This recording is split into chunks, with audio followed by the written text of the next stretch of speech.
गुरुर्ब्रह्मा गुरुर्विष्णु गुरुर्देवो महेश्वरः गुरु साक्षात् परं ब्रह्म तस्मै श्री गुरवे नमः।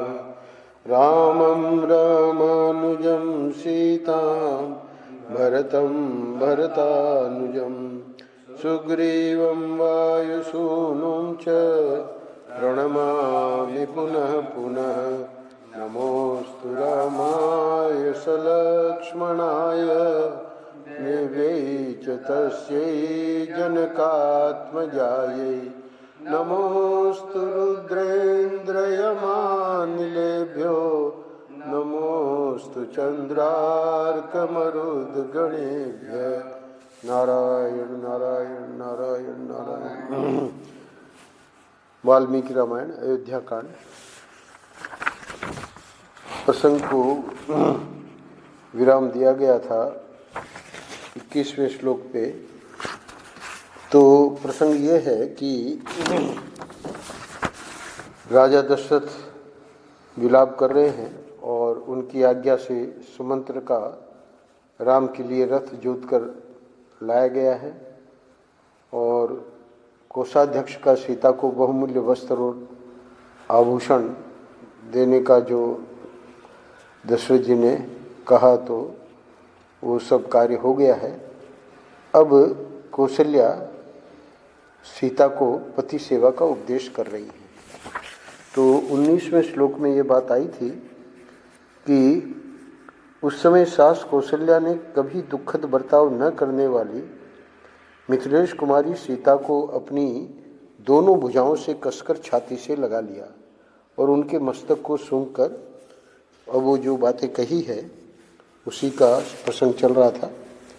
हे बेटी, जो स्त्रियां अपने प्रियतम पति के द्वारा सदा सम्मानित होकर भी संकट में पड़ने पर उसका आदर नहीं करती हैं, वे इस संपूर्ण जगत में असती यानी दुष्टा के नाम से पुकारी जाती हैं।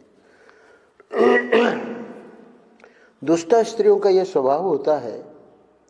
क्या स्वभाव होता है कि पहले तो वे पति के द्वारा यथेष्ट सुख भोगती हैं, परंतु जब वह थोड़ी सी भी विपत्ति में पड़ता है तब उस पर दोषारोपण करती है और उसका साथ छोड़ देती है।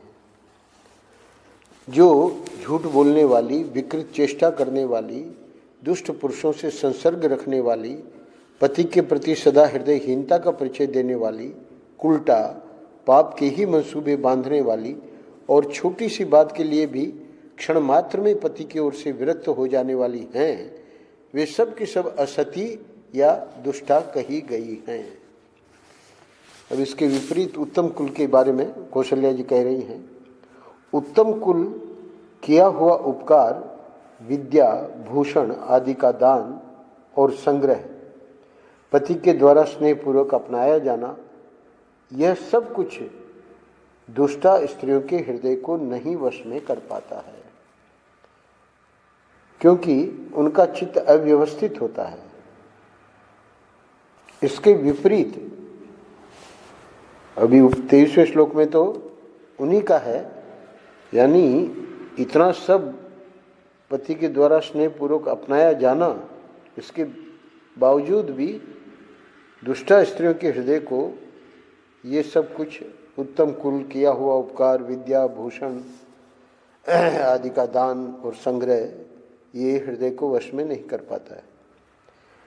परंतु अब आ रहा है 24वें श्लोक में, इसके विपरीत जो सत्य, सदाचार, शास्त्रों की आज्ञा और कुलोचित मर्यादाओं में स्थित रहती हैं, उन साध्वी स्त्रियों के लिए एकमात्र पति ही परम पवित्र एवं सर्वश्रेष्ठ देवता है। कौशल्या जी कहती हैं, इसलिए तुम मेरे पुत्र श्री राम का, जिन्हें वनवास की आज्ञा मिली है, कभी अनादर न करना। ये निर्धन हो या धनी, तुम्हारे लिए देवता के तुल्य हैं।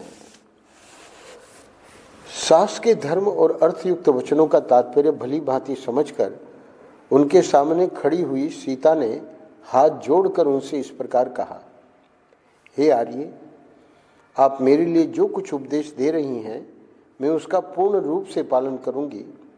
स्वामी के साथ कैसा बर्ताव करना चाहिए यह मुझे भली भांति विदित है, क्योंकि इस विषय को मैंने पहले से ही सुन रखा है।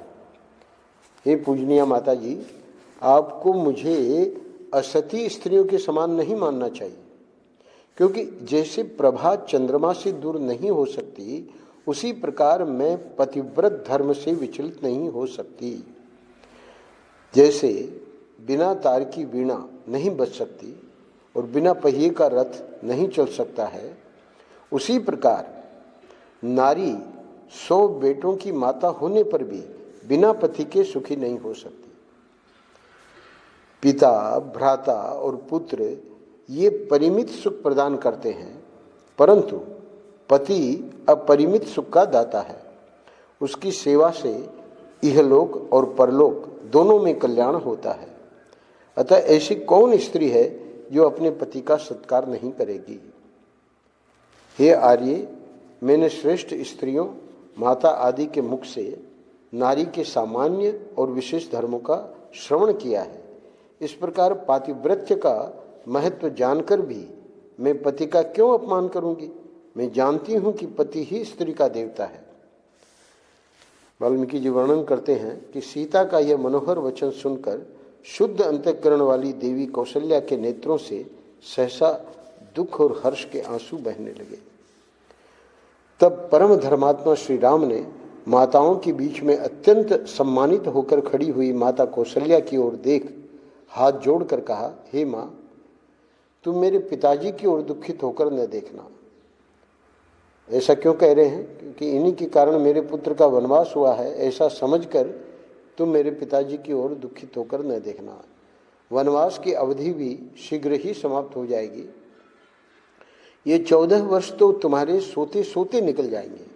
फिर एक दिन देखोगी कि मैं अपने सुहृदों से घिरा हुआ सीता और लक्ष्मण के साथ संपूर्ण रूप से यहाँ आ पहुँचा हूँ। माता से इस प्रकार अपना निश्चित अभिप्राय बताकर दशरथ नंदन श्री राम ने अपनी अन्य 350 माताओं की ओर दृष्टिपात किया। वे भी वहीं थी और उनको भी कौशल्या की ही भांति शोकाकुल पाया। तब उन्होंने हाथ जोड़कर उन सब से यह धर्मयुक्त बात कही, हे माताओं, सदा एक साथ रहने के कारण मैंने जो कुछ कठोर वचन कह दिए हों अथवा अनजान में भी मुझसे जो अपराध बन गए हों, उनके लिए आप मुझे क्षमा कर दें। मैं आप सब माताओं से विदा मांगता हूँ। राजा दशरथ की उन सभी स्त्रियों ने श्री रघुनाथ जी का यह समाधानकारी धर्मयुक्त वचन सुना। सुनकर उन सब का चित्त शोक से व्याकुल हो गया। श्री राम के ऐसी बात कहते समय महाराज दशरथ की रानियां कुर्रियों के समान विलाप करने लगी। उनका वह आर्तनाद उस राजभवन में सब ओर गूंज उठा। अंतिम श्लोक में राजा दशरथ का जो भवन पहले मुरज, पणव और मेघ आदि वाद्यों के गंभीर घोष से गूंजता रहता था, वही विलाप और रोदन से व्याप्त हो संकट में पड़कर अत्यंत दुखमय प्रतीत होने लगा। यहाँ 39वां अध्याय पूरा होता है। अब अगले अध्याय में तदनंतर राम, लक्ष्मण और सीता ने हाथ जोड़कर दीन भाव से राजा दशरथ के चरणों का स्पर्श करके उनकी दक्षिणावर्त परिक्रमा की। उनसे विदा लेकर सीता सहित धर्मज्ञ रघुनाथ जी ने माता का कष्ट देखकर शोक से व्याकुल हो उनके चरणों में प्रणाम किया। श्री राम के बाद लक्ष्मण ने भी पहले माता कौशल्या को प्रणाम किया, फिर अपनी माता सुमित्रा के भी दोनों पैर पकड़े।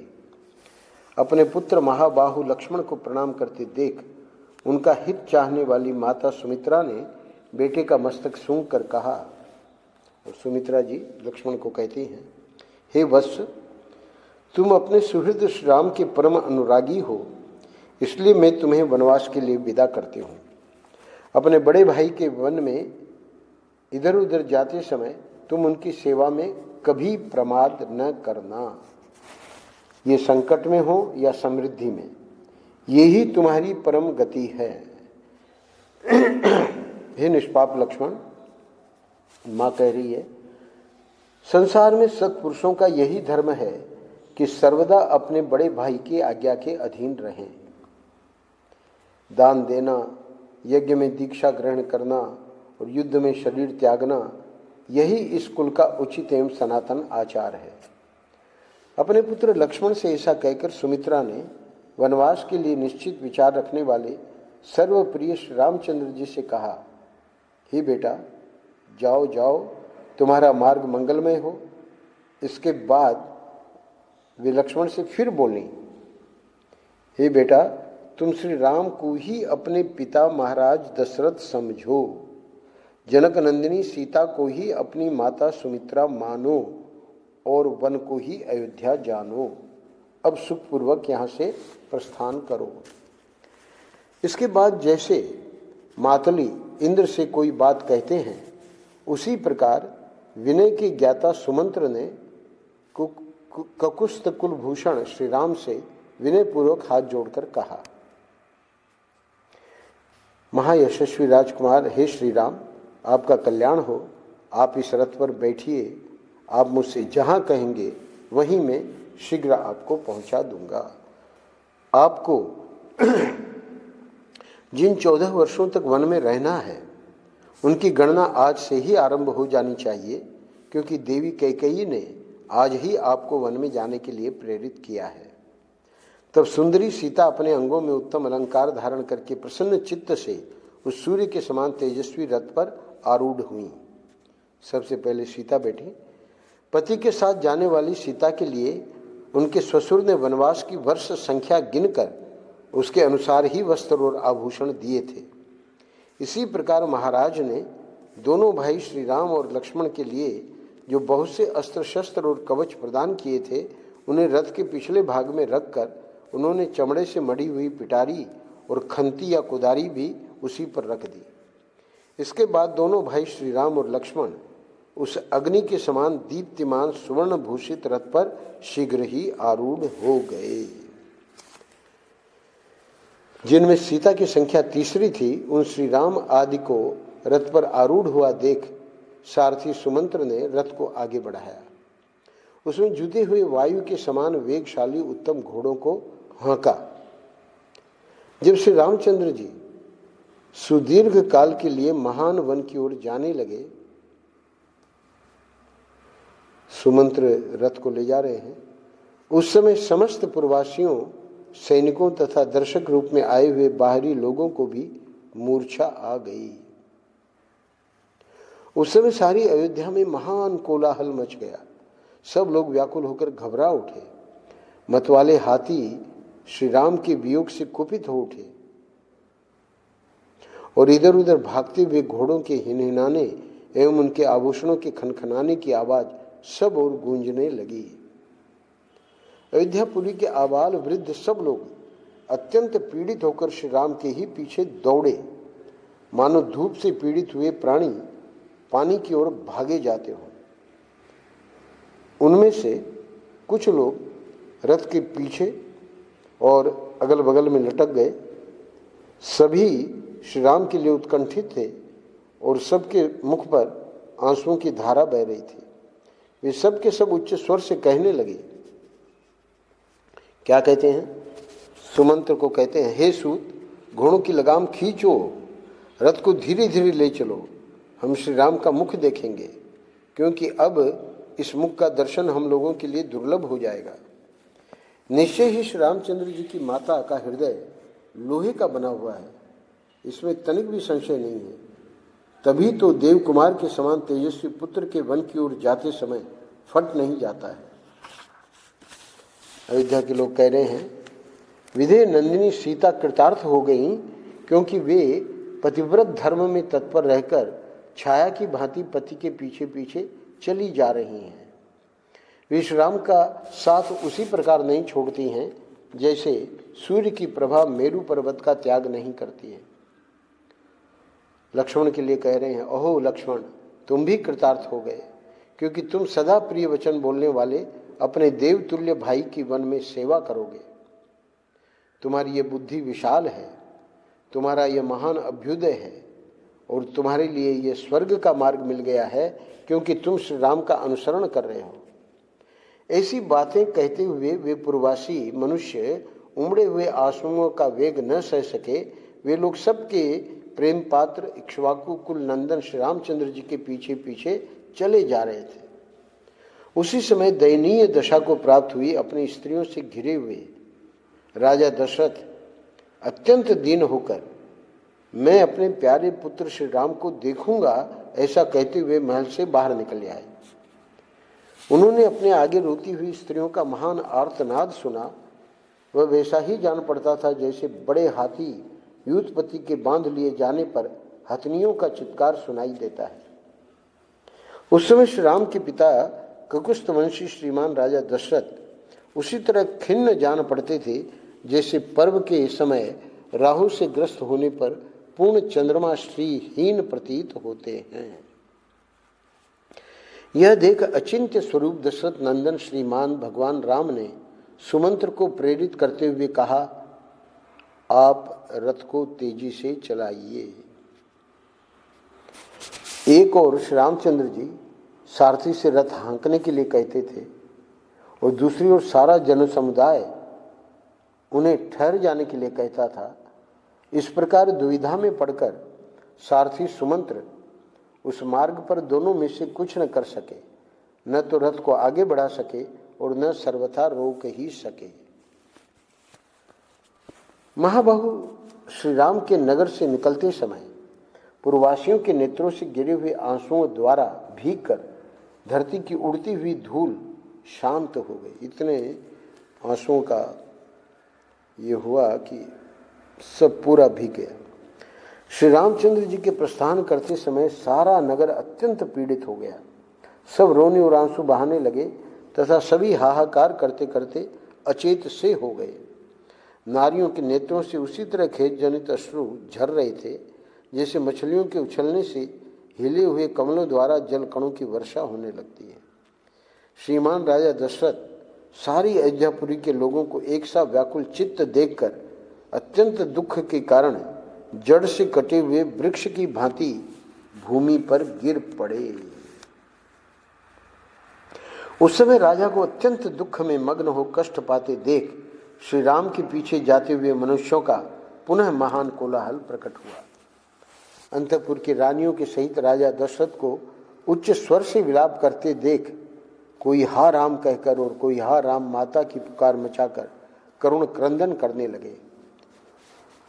उस समय श्री रामचंद्र जी ने पीछे घूमकर देखा तो उन्हें विषादग्रस्त तथा भ्रांत चित्त पिता राजा दशरथ और दुख में डूबी हुई माता कौशल्या दोनों ही मार्ग पर अपने पीछे आते हुए दिखाई दिए।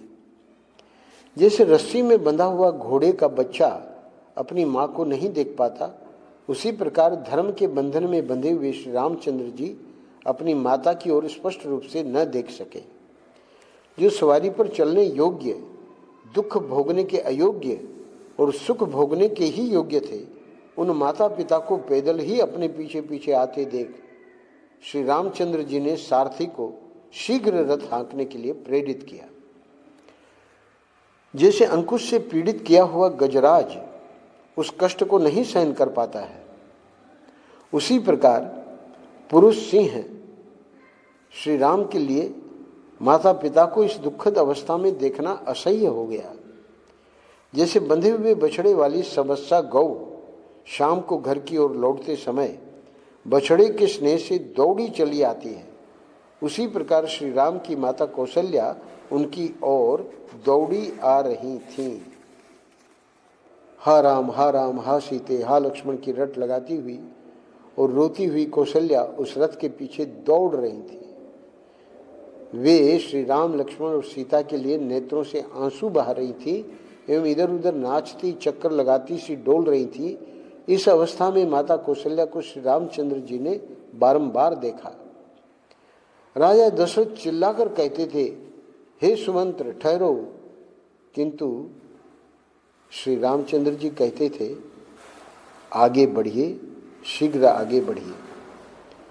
उन दो प्रकार के आदेशों में पड़े हुए बेचारे सुमंत्र का मन उस समय दो पहियों के बीच में फंसे हुए मनुष्य का सा हो रहा था। उस समय श्री राम ने सुमंत्र से कहा, यहाँ अधिक विलंब करना मेरे और पिताजी के लिए दुख ही नहीं महान दुख का कारण होगा। इसलिए रथ आगे बढ़ाइए।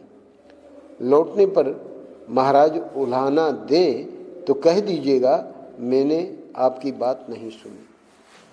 अब चूंकि सुमंत्र बेचारा बड़े दुविधा में है, तो राम जी ने ये युक्ति बताई कि अब तुम्हारा इस प्रकार रथ को धीरे चलाना या रोकना ठीक नहीं है, क्योंकि उससे तो दुख और बढ़ेगा।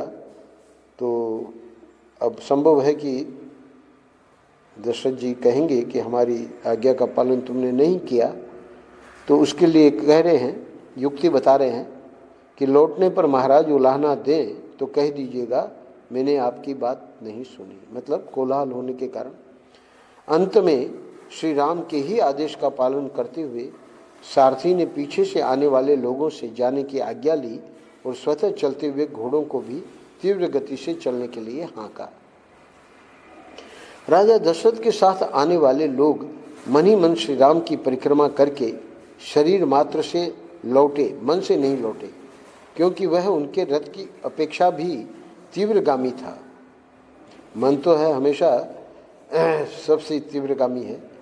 दूसरे मनुष्यों का समुदाय शीघ्रगामी मन और शरीर दोनों से ही नहीं लौटा।